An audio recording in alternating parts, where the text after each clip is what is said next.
حضرت یونس علیہ السلام دجلہ کے بائیں کنارے پر آباد عراقی شہر موصل میں پیدا ہوئے۔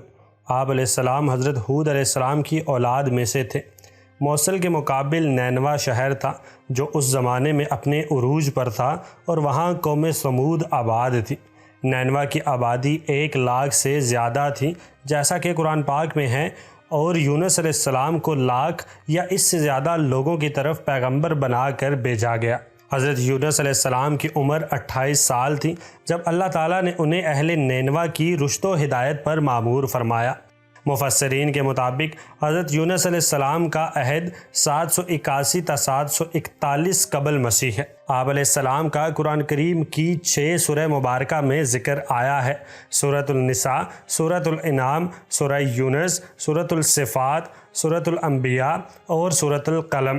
ان میں پہلی 4 سورہ مبارکہ میں حضرت یونس علیہ السلام کا نام اور باقی 2 میں ذو النون اور صاحب الحوت یعنی مچھلی والا کہہ کر ذکر کیا گیا۔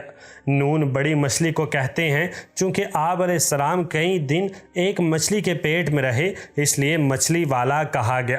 قرآن کریم کی 10ویں سورت آپ علیہ السلام کے نام پر ہے۔ حضرت یونس علیہ السلام ایک عرصے تک نینوا کے لوگوں کو توحید کی دعوت اور بت پرستی سے روکتے رہے، مگر قوم نے ان کی دعوت قبول کرنے سے صاف انکار کر دیا۔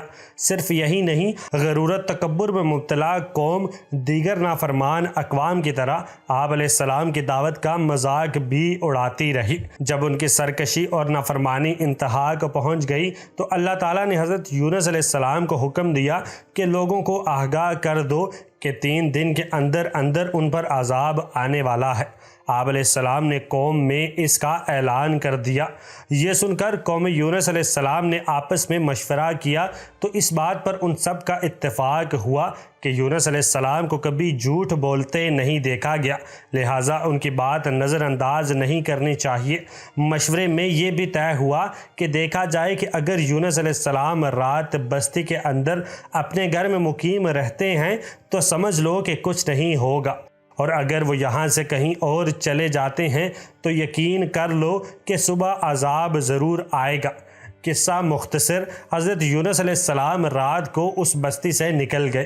صبح ہوئی تو عذاب الہی ایک سیاہ دھوئیں اور بادل کی شکل میں بستی والوں کے سروں پر منڈلانے لگا۔ جب وہ ان کے قریب ہونے لگا تو لوگوں کو یقین ہو گیا کہ اب وہ سب ہلاک ہونے والے ہیں۔ یہ دیکھ کر حضرت یونس علیہ السلام کو تلاش کیا گیا کہ ان کے ہاتھ پر ایمان لے آئیں اور توبہ کر لیں، مگر آپ علیہ السلام کو کہیں نہ پایا تو خود ہی اخلاص نیت کے ساتھ توبہ و استغفار میں لگ گئے اور اپنے گھروں سے ایک میدان میں نکل آئے۔ عورتیں، بچے اور جانور سب اس میدان میں جمع کر دیے گئے۔ تمام بستی والے ٹاٹ کے کپڑے پہن کر عجز و انکساری کے ساتھ توبہ کرنے اور عذاب سے پناہ مانگنے میں اس طرح مشغول ہوئے کہ پورا میدان آہ و بکا سے گونجنے لگا۔ اللہ تعالیٰ نے ان کی توبہ قبول فرما لی اور عذاب ان سے ہٹا دیا۔ روایت میں ہے کہ یہ عاشوراء یعنی 10ویں محرم کا دن تھا۔ ادھر حضرت یونس علیہ السلام بستی سے باہر اس انتظار میں تھے کہ اب اس قوم پر عذاب نازل ہوگا۔ ان کے توبہ و استغفار کا حال انہیں معلوم نہ تھا۔ جب عذاب ٹل گیا تو انہیں فکر ہوئی کہ اب تو قوم مجھے جھوٹا قرار دے دے گی، کیونکہ میں نے اعلان کیا تھا کہ 3 دن کے اندر عذاب آ جائے گا۔ اس قوم کا قانون تھا کہ جس شخص کا جھوٹ معلوم ہو اور وہ اپنے کلام پر کوئی شہادت پیش نہ کر سکے تو اسے قتل کر دیا جاتا تھا۔ تو یونس علیہ السلام کو فکر ہوئی کہ انہیں بھی جھوٹا قرار دے کر قتل کر دیا جائے گا۔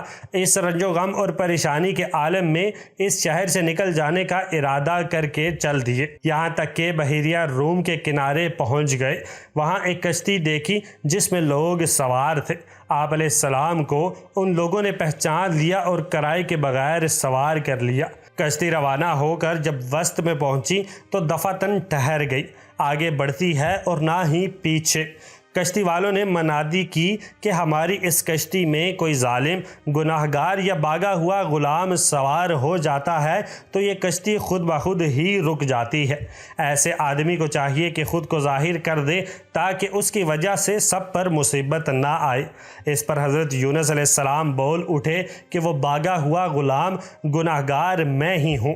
کیونکہ اپنے شہر سے نکل کر کشتی میں سوار ہونا ایک طبی خوف کی وجہ سے تھا، باذن الہی نہیں تھا، اور اللہ تعالیٰ کے حکم کے بغیر یوں چلے آنے کو حضرت یونس علیہ السلام کی پیغمبرانہ شان نے ایک گناہ قرار دیا کہ پیغمبر کی کوئی نقل و حرکت بلا اذن الہی نہیں ہونی چاہیے تھی۔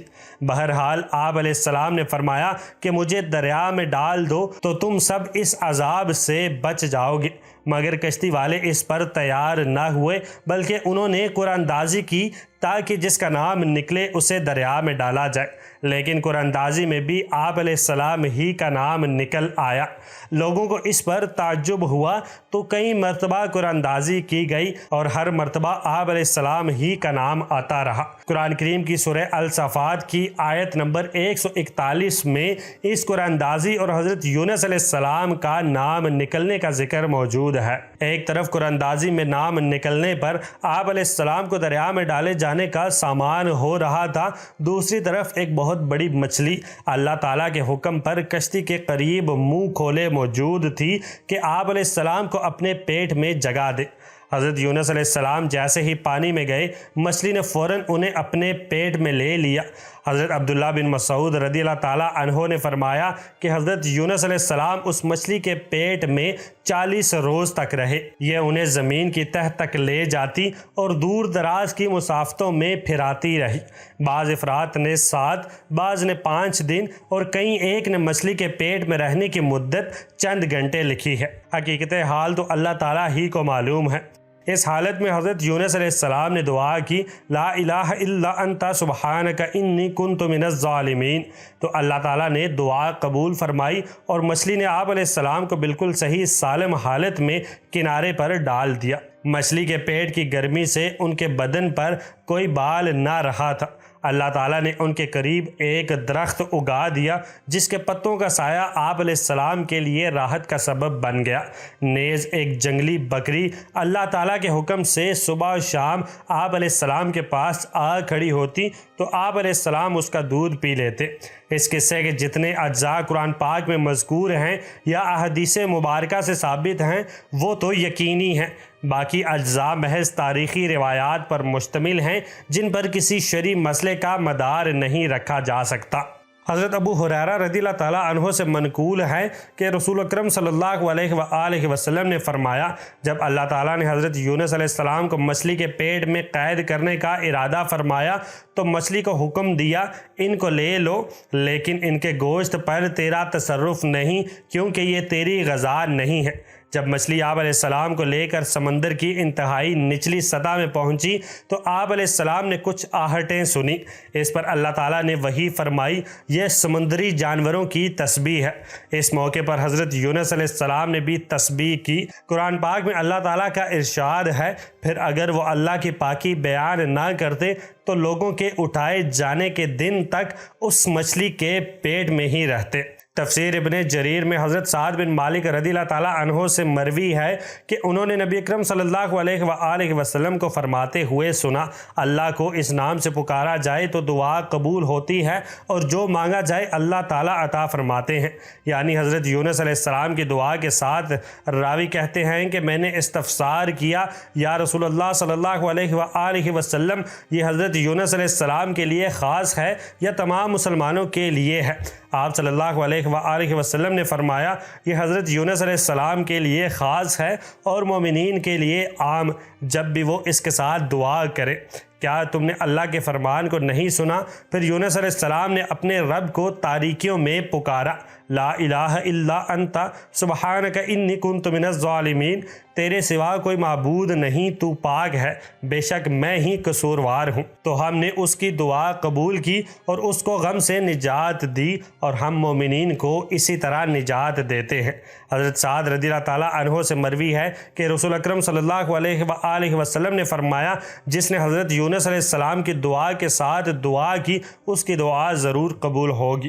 پچھلی اقوام میں قوم یونس علیہ السلام کی مثال سب سے منفرد ہے کہ جس نے عذاب کے وقوع ہونے سے پہلے ہی صدقے دل کے ساتھ عاجزی و آہوزاری کرتے ہوئے توبہ استغفار کیا اور اللہ تعالیٰ نے اس قوم سے اپنا عذاب ہٹا دیا، جبکہ قوم نوح قوم ہود، قوم صالح اور قوم لوط وغیرہ عذاب سے ڈرانے اور بار بار تنبیہ کے باوجود شرک و کفر پر ڈٹائی سے جمے رہے اور عذاب کی بات کو مذاق سمجھتے رہے، چنانچہ عذاب الہی کا شکار ہو کر ہمیشہ کے لیے نیست و نابود ہو گئے۔ قرآن کریم میں اللہ تعالیٰ ارشاد فرماتے ہیں، پس کوئی بستی ایسی کیوں نہ ہوئی کہ ایمان لاتی تو اس کا ایمان اسے نفع دیتا، سوائے یونس علیہ السلام کی قوم کے۔ جب وہ ایمان لائی تو ہم نے دنیوی زندگی میں ان سے رسوائی کا عذاب دور کر دیا اور ایک مدت تک ان کو دنیوی فوائد سے بہرہ مند رکھا۔